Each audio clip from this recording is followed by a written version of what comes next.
Well, we're back with Shop Talk with an unprecedented third section. And we're with Tom Charles, and we're out here in Bonner Springs at Eagle Racing Race Shop.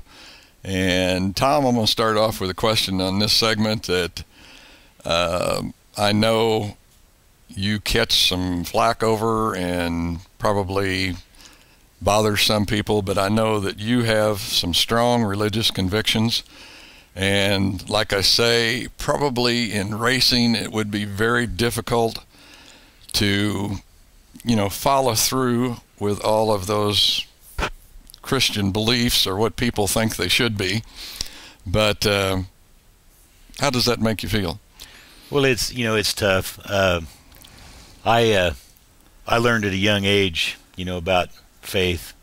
My parents divorced, and it opened my eyes to a lot of things, and I had to really do some soul searching, and I had always been a part of the church, and I went to church, and I kind of knew the basics, and I dug a little deeper, and I started finding out things, and through some of the experiences that I had in my younger years, I learned a lot, and my faith was tested many times, and of course I was doing some of the testing, but it was pretty wild. And I got myself into some trouble, and over a period of time I kind of learned the way it's supposed to be, or at least the way I think it is.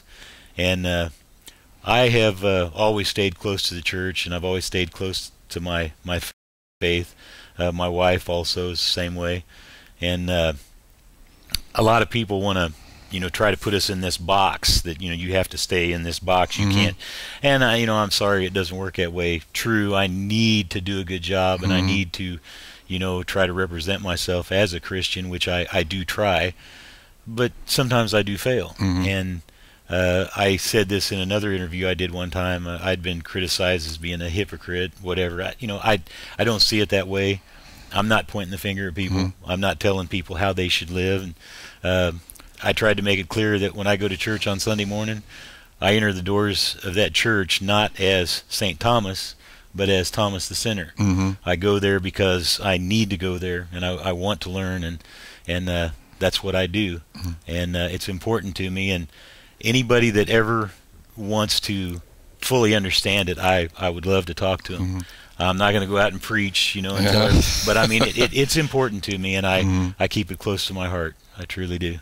It's got to be really difficult. It seems like I'm saying this all the time, but on a race night, emotions and time and whatever, I don't know what other word to use, but things happen in such a rapid fire amount of time, and you just know that there are going to be tempers and things that are going to flare and stuff that happens on the track.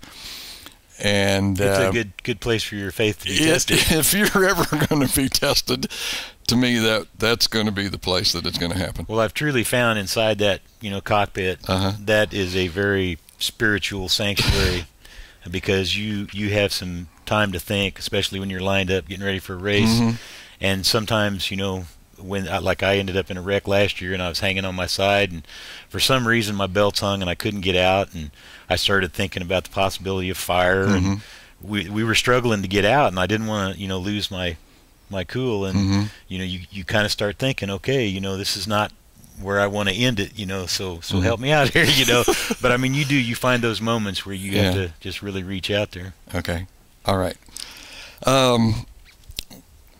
When Lakeside goes back to dirt in 2000, you decide to start running at Lakeside, and it had to have been a big change going from IMCA to get back into more or less, I don't want to call it an outlaw, but outlaw modifieds. We had to step it up. Yeah, I was going to say it had to be a big change. Yeah, the motors were a lot more expensive. Luckily for me at the time, I had a engine deal with Midwest Motorsports, and then later one with JR Motorsports that really helped to soften that blow. But It was a lot tougher, but of course Lakeside's where I wanted to be. When I ran there on pavement, I kept harassing the owners, about when are you going to put dirt on it. I remember one weekend, one of the owners said it would take an act of God before we put dirt on it. And 2 weeks after the flood, I said, there it is. What else do you need? There it is. This is an act of God here. But it was great. When they went back to dirt, that's my hometown right there. It's my stomping grounds.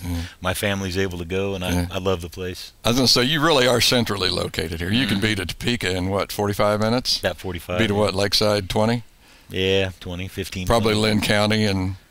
That was about 45? an hour and 10. Yeah. Guess Warrensburg's biggest haul for you. Hey, it was about an hour and 15, hour and 20, depending on whether we went to McDonald's and how much you stopped. Yeah. Okay, I'm going to breeze through a couple of these, and you can just lightly touch on them. But since 2000, Tom Charles has never finished any lower than 4th in the points, except this year where you finished 5th, and I think Danny knocked you back, didn't he? Actually, no. He ended up 6th. Oh, he was 6th. Yeah, okay. I thought he was going to. No, Mark Chapman and I went into that final night tied for 4th. Oh, wow. And I really thought that we could race on the track, and of course, first lap, big crash. I ended up in it. Nothing I could do. Mark went on, finished 4th, and I got to sit and watch. so we ended up 5th instead of 4th. It was all good. Funny when it all comes down to the last deal like that, and it's all decided in such a crazy way. You want to race doing it. Yeah, and you never know. I mean, there's been times I've lost championships by 1 point, and there's nothing you can do. You can think back to all those times, woulda, coulda, shoulda, but it is what it is, and you just move on. Yeah. Anyway, don't want to pass up the 2005 points championship. That was fun. You got that one done too. That paid pretty good. But really a lot closer to the end of your career than you are the beginning, and you've had the opportunity, boy, to race around all over this part of the country. If there was one thing you could change about racing, what would it be? Well, of course, would have liked to have had more money, more sponsorship. That would have helped my deal. Probably overall, I would just, it would be nice to see all the rules align so that, the guys can travel a little bit. And you don't have those big expenses, changing from one track to another. I always enjoyed the people in the sport and being able to travel, especially like going to Iowa, the Super Nationals. Oh, man, yeah. I have met so many people, from the United States, Canada, Australia, people that I can call friends. And I miss that about IMCA, going up there and seeing them every year. But before I was ever a racer, I was a fan. And I'm still a fan, and I'll always be a fan. Tire cover and that's kind of what I've foam? enjoyed. I've been lucky enough and blessed enough to be able to participate. I'm a fan in the driver's seat, and I've loved it. And yeah, my career is probably getting close to the end, and I could give it up right now if I needed to, because it doesn't seem to hold that. I don't have that passion that I once had. I still love doing it. I'm starting to enjoy watching Dan race more, and his career is moving. Great car owner. They've got a good deal going this year. We're going to go with him to Texas next weekend. And I'm going just, as a crew member. I'm going down to see if I can handle it, But I'll probably start supporting him more and the grandkids and whatever. Okay, we've got about a minute left, so whatever you can do here. One last question. All right. What's it like, you're talking about Danny, what's it like watching Danny race, having done it yourself? And I remember you were telling me one story about you were trying to get him to have a little bit of patience. How hard is it for Tom that was to watch that? I think it was earlier last year. He had a night where he was on. That race started and he was flying, and I could see when he went by, he was just driving crazy. And I knew the race was going to change. I knew he was probably going to slow down. So I sent word to him by one of the fans telling him to calm it down a little bit. Don't use the car up. And he didn't listen. Yeah. And he didn't have a good race. Well, folks, as much as I hate to say it, we've got to wrap up this shop talk. This has been a really terrific time. being here with Tom. I really appreciate you talking to the Cheese Works. But folks, we got to wrap it up from here in Bonner Springs with Tom Charles.